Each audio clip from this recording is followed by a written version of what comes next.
Os alunos a esta aula do nosso curso Noções de Direito Constitucional. O nosso tema para esta aula é Princípios Fundamentais. Vamos lá, anote aí no seu caderno uma breve introdução. Veja, a Constituição se divide em três partes. A primeira parte é o preâmbulo. Preâmbulo é a apresentação da Carta Constitucional. Segundo o STF, o preâmbulo não conta com relevância jurídica direta. O preâmbulo tem um valor político-filosófico e que inspira a interpretação e a aplicação constitucional, mas não é norma jurídica propriamente dita. Então eu não posso, por exemplo, esperar que o STF declare uma determinada lei inconstitucional porque feriu o preâmbulo. No preâmbulo nós falamos em Deus.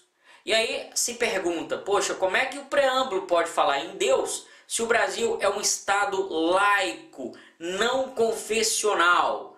A resposta é justamente aqui. Você vai dizer, não há problema na menção a Deus no preâmbulo, porque o preâmbulo não tem relevância jurídica, né? O preâmbulo apenas é uma fonte de inspiração para a aplicação do melhor direito. A primeira parte é o preâmbulo e a segunda parte nós chamamos de parte dogmática ou permanente. A parte dogmática ou permanente traz o conteúdo eminentemente jurídico. São os 250 artigos da Constituição. O nosso curso vai basicamente trabalhar pontos da parte dogmática. Pois bem, terceira e última parte seria a chamada parte transitória. Você pega o seu caderninho lá, que você chama de Constituição, né? O seu caderninho, a sua Constituição, e aí, ao final dos 250 artigos, tem início uma outra sequência de artigos. É o ato de disposições constitucionais transitórias. Eu chamo de transitórias porque, na verdade, o escopo, o objetivo desse conjunto de disposições normativas é fazer com que a nova ordem constitucional tenha maior adaptabilidade às relações sociais do Estado. Então, o ato de disposições constitucionais transitórias tem a finalidade de facilitar a assimilação da nova ordem constitucional pela sociedade. Vou dar um exemplo aqui.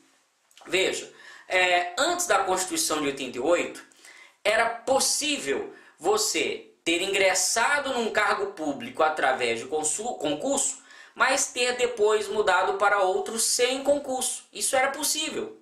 Então, quando a Constituição de 88 entrou em vigor, você encontrou uma série de servidores que ocupavam cargo público para os quais não haviam prestado concurso. Aí, de repente, a parte dogmática, no seu artigo 37, diz: o acesso a cargo ou emprego público somente é possível com concurso. E agora, né?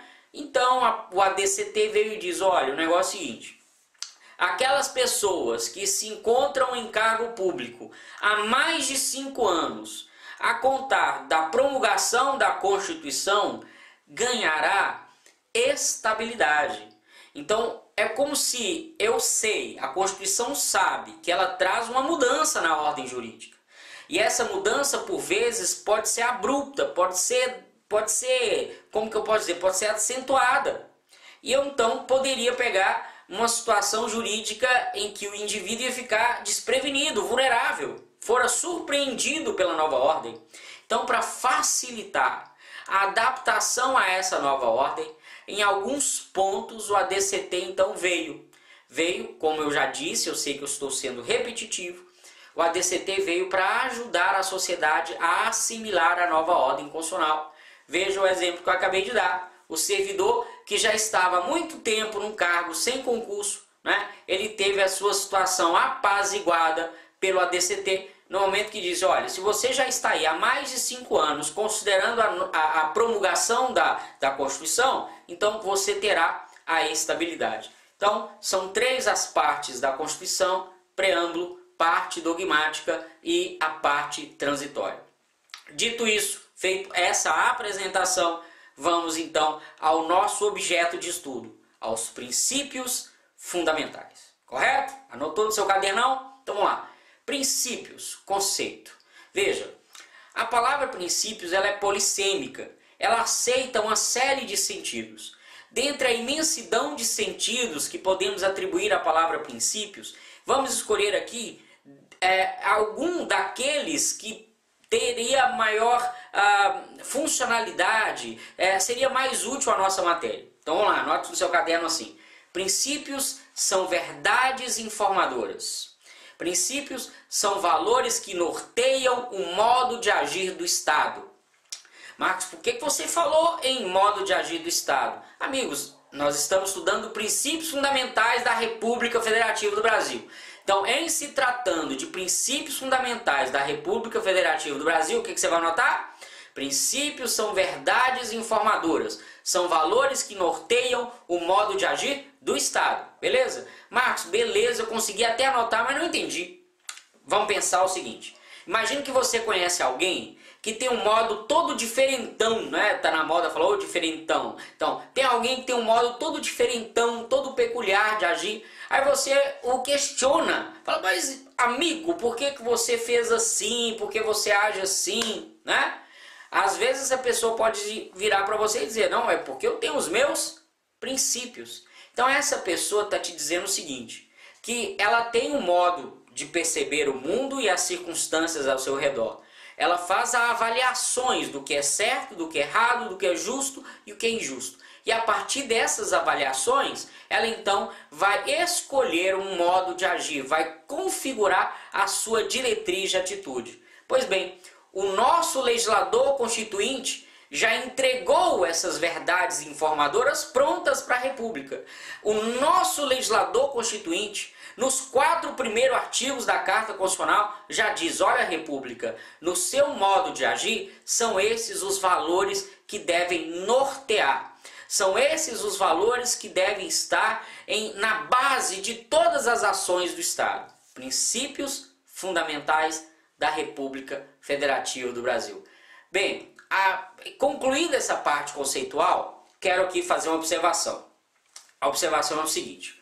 Nos tempos atuais, é reconhecido ao princípio,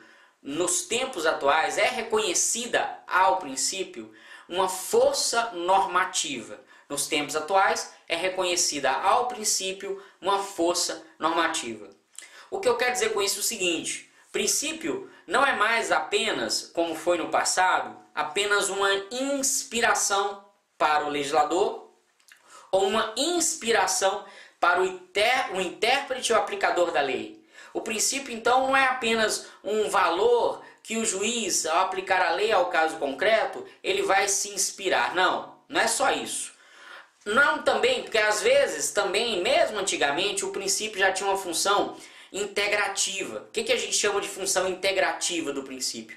Muitas vezes eu tinha que decidir, eu juiz tinha que decidir uma determinada situação e a lei era silente, era lacunosa naquele sentido.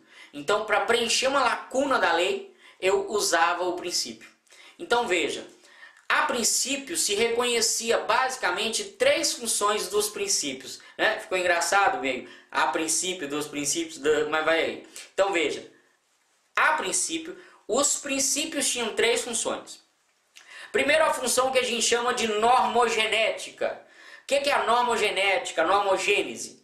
É aquela que coloca o princípio como inspirador para o legislador no momento de produzir a lei. Então, essa era a função normogenética. Então, o legislador, ao produzir a lei, tem que se fundamentar no princípio. Sim, essa função do princípio era reconhecida no passado e é reconhecida hoje. Segunda função, função interpretativa. Então, além da função normogenética, os princípios têm função interpretativa. Como é que é essa função interpretativa?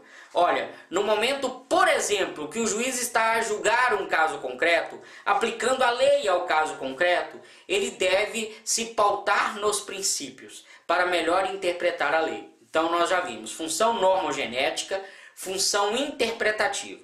Por fim, numa situação em que a lei é lacunosa, que a lei é silente, o intérprete pode, não achando o que interpretar, buscar nos princípios algo para preencher a lacuna. Aí nós falamos na função integrativa. Então, a princípio, no passado, o princípio se restringia basicamente às três funções: função normogenética, função interpretativa e função integrativa.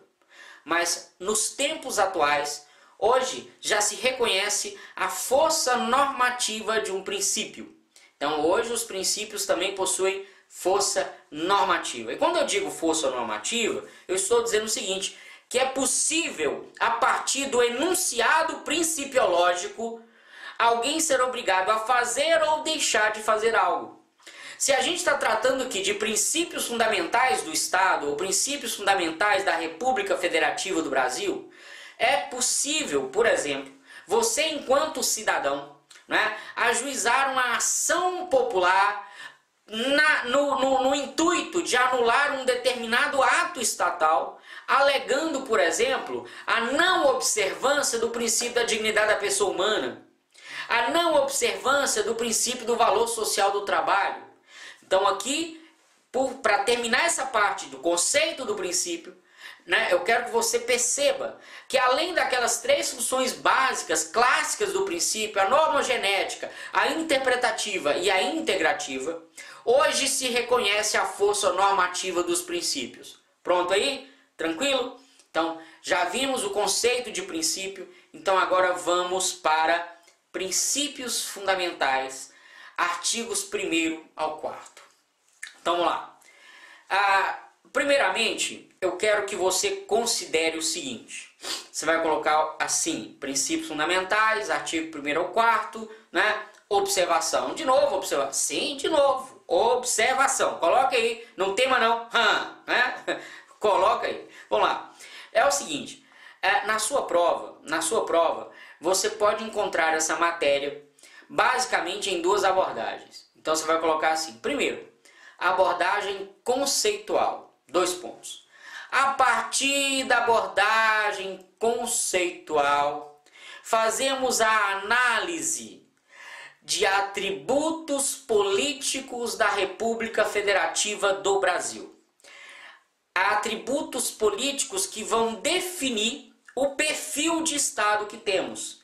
Então, a partir de uma análise conceitual, nós vamos definir os atributos políticos do Estado. Eu quero saber, a partir desses atributos, que tipo de Estado nós temos.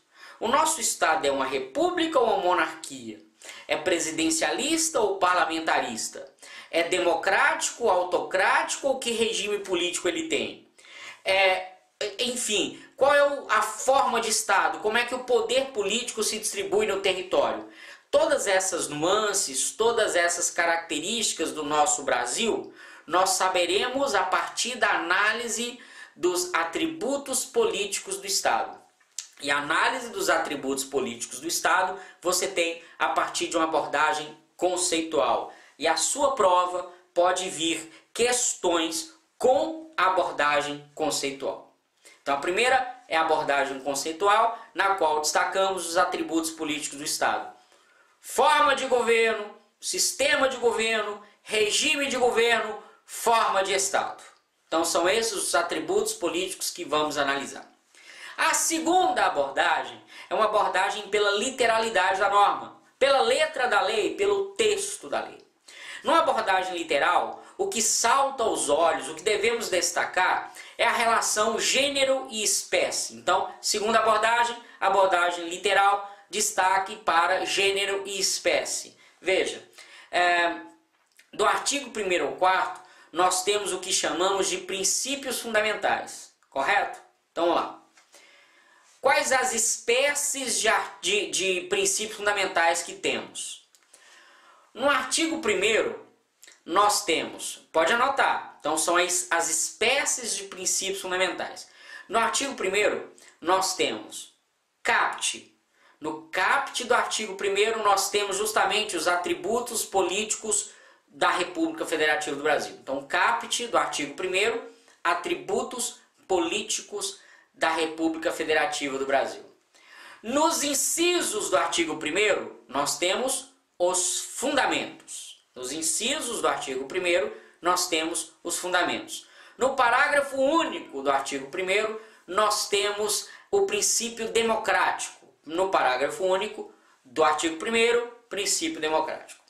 No artigo 2º, nós temos a separação de poderes. No artigo 3º, nós temos os objetivos da República Federativa do Brasil. E no artigo 4º, nós temos os princípios que regem as relações internacionais. Então, se princípios são verdades informadoras, se princípios são valores que norteiam um determinado modo de agir, quando lá no artigo 4º eu falo em princípios que regem as relações internacionais, eu estou dizendo que são valores que o Brasil deve observar ao se relacionar com outros estados. Me lembro de uma passagem interessante em que houve um murmurinho, houve um comentário, houve um questionamento acerca da atitude do então presidente Lula. O que foi? Foi o seguinte, o presidente americano George Bush, contrariando as diretrizes da ONU, né, invadiu o Iraque. Invadiu o Iraque e tal, e aí os países integrantes da ONU se posicionaram contra ou a favor. E o Lula, numa determinada oportunidade, me parece que numa entrevista lá em rede nacional, foi questionado e disse, olha, nós não concordamos com a posição do Estado americano nesse episódio, né, nessa questão, porque nós somos pela solução pacífica dos conflitos. Aí o pessoal, poxa, mas o Lula está entrando no meio de relações internacionais. Primeiro porque isso em líderes de Estado, isso às vezes é até necessário. É uma postura que até fica difícil de se furtar ela. Mas independente disso, né, não precisamos comentar isso aqui, o que Lula falou nada mais é do que a Constituição já tinha declarado. A Constituição, dentre os vários princípios enunciados no artigo 4º, um dos princípios é esse, é a solução pacífica dos conflitos. Então, se alguém perguntar para o Brasil assim, Brasil, por que você age assim? Brasil, por que essa é a sua posição? Ela vai dizer, olha, porque dentre os meus valores, dentre aqueles valores que regem as relações internacionais, eu tenho aquele que diz da solução pacífica dos conflitos. Beleza? Então, você viu aí os princípios fundamentais em espécie? Então, depois de ter dito isso, você vai ver o seguinte, que na abordagem literal, o que importa é você deixar bem claro a diferença entre gênero e espécie. Olha, Marcos, eu não entendi. Veja bem, lembra que até então nós apontamos artigo por artigo e eu tive o cuidado de indicar o conteúdo de cada dispositivo. Então veja, tudo isso são princípios fundamentais, mas o artigo 1º é fundamento, o artigo 2º, separação, o artigo 3º, objetivo, o artigo 4º, princípios que regem as relações internacionais. Para ficar mais claro o que eu quero dizer com a diferença entre gênero e espécie, peço licença para construir uma questão hipotética, que agora, na lata, é agora mesmo, né? Então vamos lá, pense na seguinte questão. São fundamentos da República Federativa do Brasil, exceto, letra A, soberania, letra B, cidadania, letra C, dignidade da pessoa humana, letra D, erradicar a pobreza. São fundamentos da República Federativa do Brasil, exceto. Então, no caso, você vai marcar o quê? Óbvio que é a letra D. Veja, a questão pede, são fundamentos. Todas as alternativas trazem princípios fundamentais, mas nem todas trazem fundamentos. A alternativa D é um dos objetivos fundamentais da República Federativa do Brasil. Veja, todo objetivo é um princípio fundamental, mas nem todo princípio fundamental é um objetivo. Todo fundamento é um princípio fundamental, mas nem todo fundamento... todo fundamento é um princípio fundamental, mas nem todo princípio fundamental é um fundamento. nós temos princípio fundamental, fundamento, nós temos princípio fundamental, objetivos, nós temos princípio fundamental, princípios das relações internacionais. Deu para entender o que é gênero? Gênero, princípios fundamentais, espécie, tudo aquilo que eu acabei de dizer. Beleza? Então, nessa questão ficou claro. São fundamentos exceto. Você teve que assinalar aquela que indicava erradicar a pobreza. Beleza. Inclusive, esse meu exemplo até serve para dizer o seguinte. Normalmente, quando a questão aborda esse lado literal, essa questão do gênero e da espécie, o que a banca busca fazer com que você confunda, normalmente é justamente artigo 1º e artigo 3º. Às vezes também mistura elementos do artigo 1º com o artigo 4º, mas é muito mais comum questões que misturam elementos do artigo 1º, os incisos do artigo 1º, com os incisos do artigo 3º. Agora, vamos de novo à questão que eu construí. A letra D, que nós devemos assinalar por não ser fundamento e sim objetivo, falava em erradicar a pobreza. Por muito tempo, os concursantes se apegavam a uma característica marcante aí desses dispositivos, do 1º e do 3º.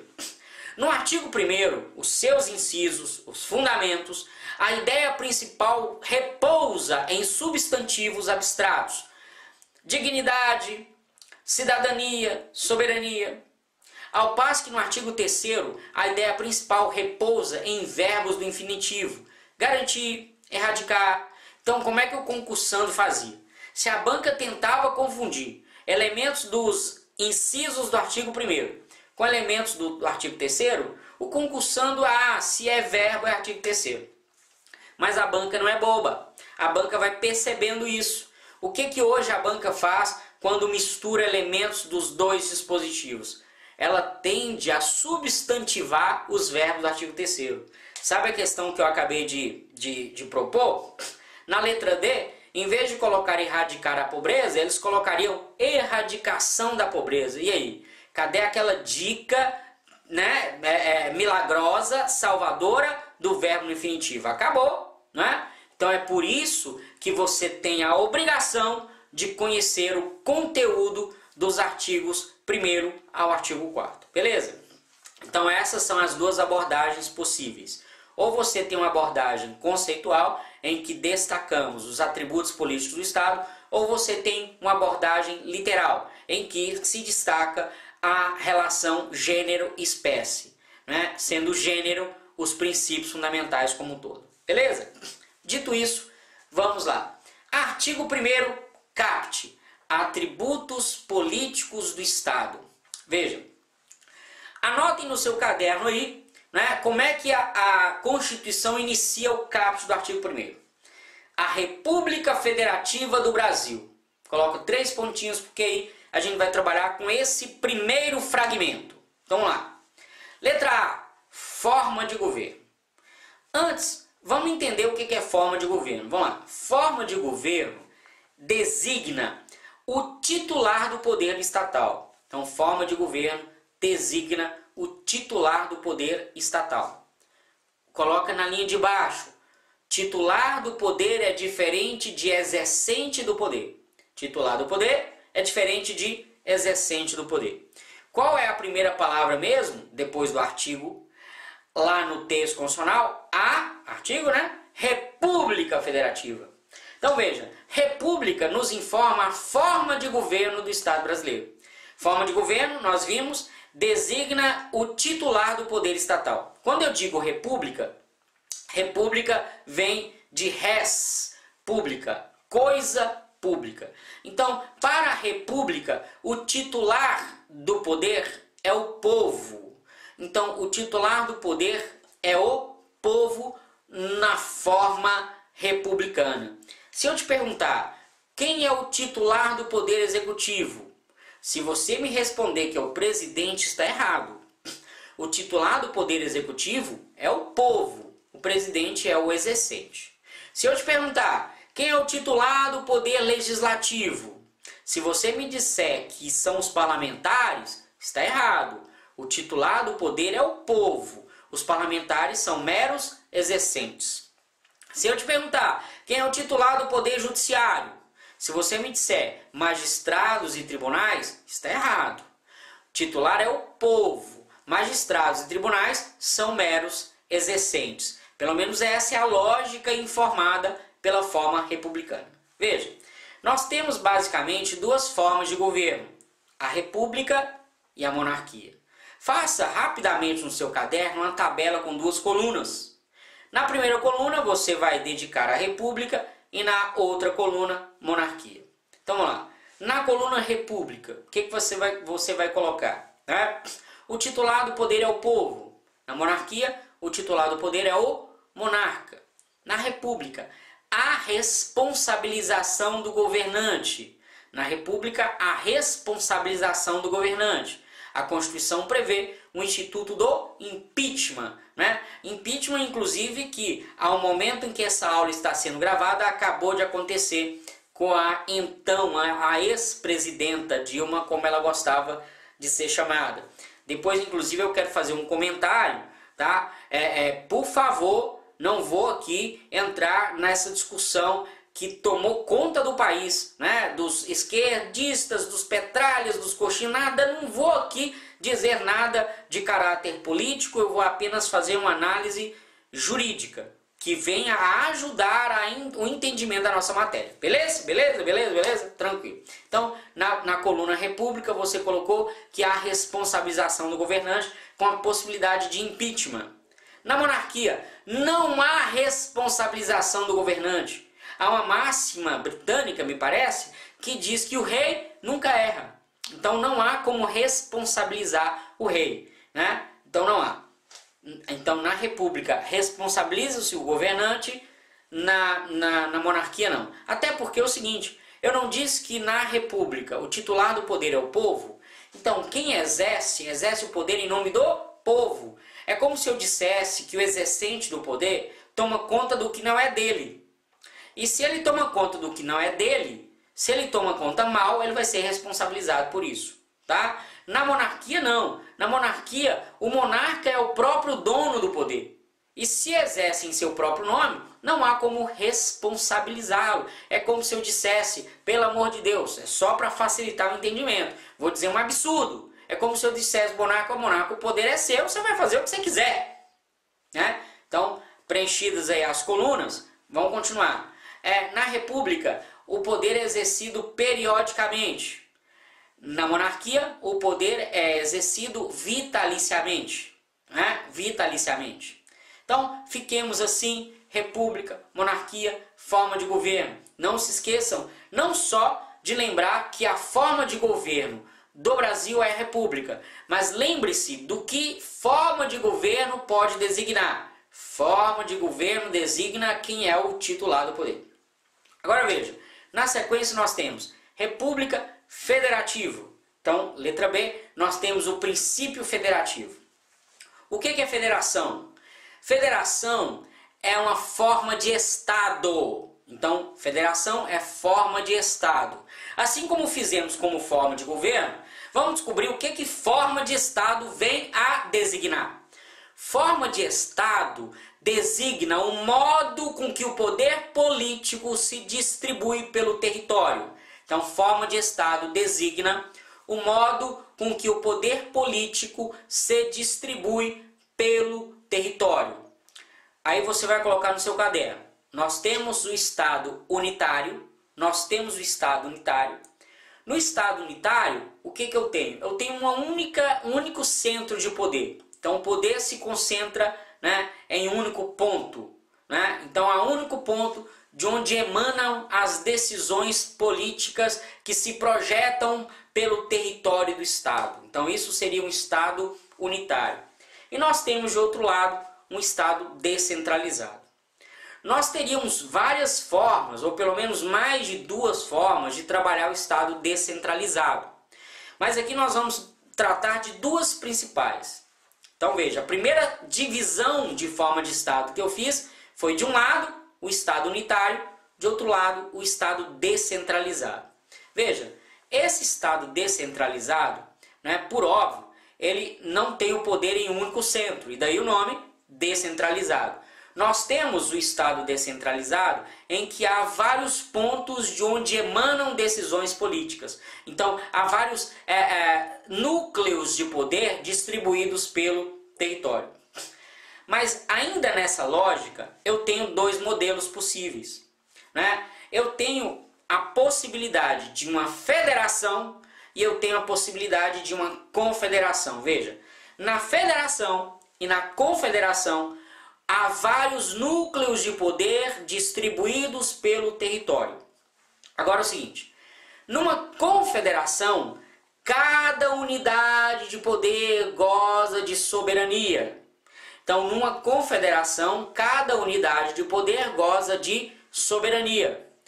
O vínculo que os liga, ou que as liga, né? Que é, ou seria as células de poder, né? Que as ligam.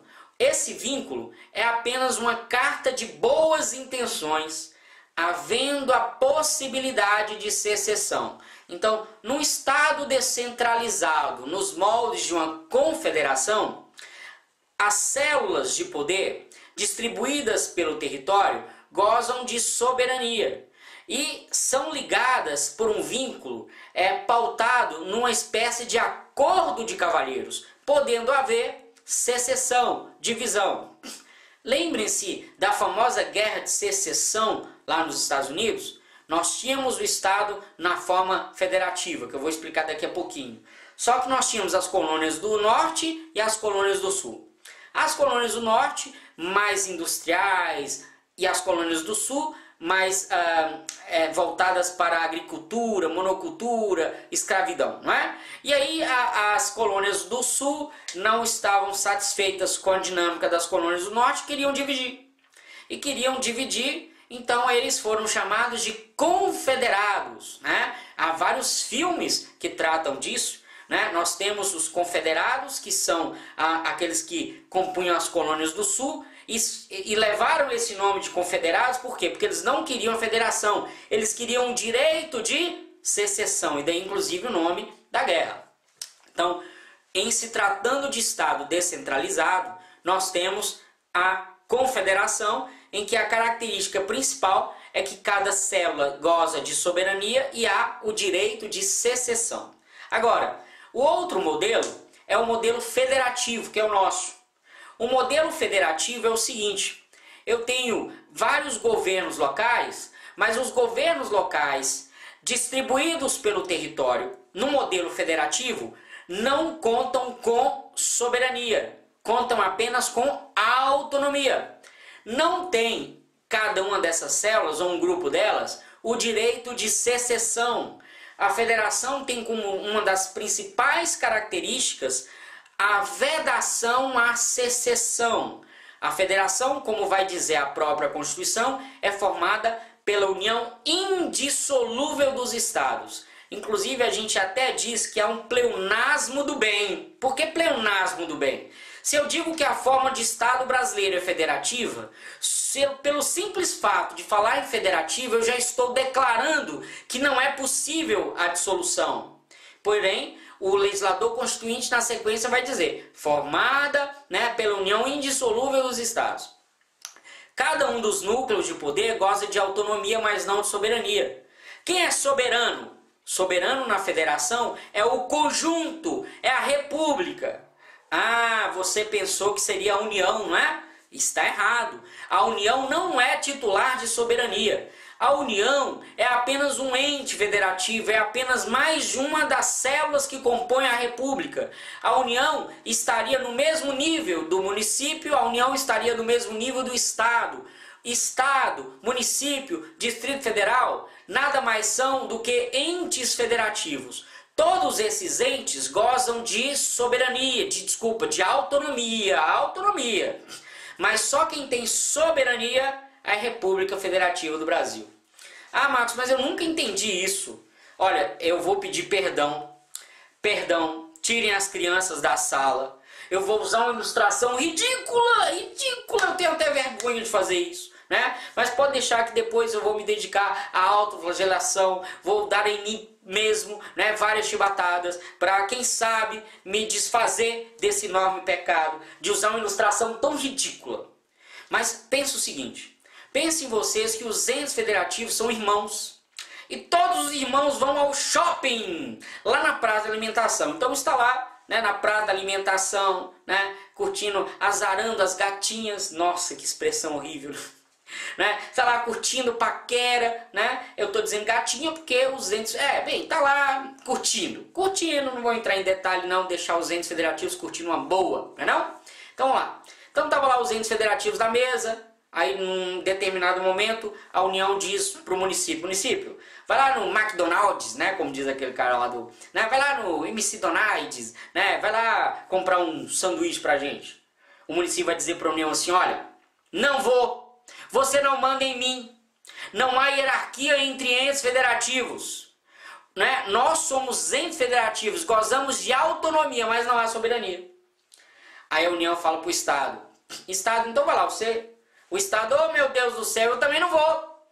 Não há hierarquia entre entes federativos. Nós temos autonomia, mas não temos o quê? Soberania. Mas num dado momento, a União se levanta e diz, olha, vamos embora. O município e o Estado já estavam preparados para dizer à União um não sonoro e em coro. Aí a União disse, olha, peraí, mas quem está mandando embora não sou eu. Quem está mandando embora agora é a República Federativa do Brasil. Para azar de vocês, município e Estado, a Constituição diz que internamente eu, União, vou agir em nome da República. Né? Então é isso que acontece. Por isso que as pessoas muitas vezes confundem, acham que a soberania é um atributo da União.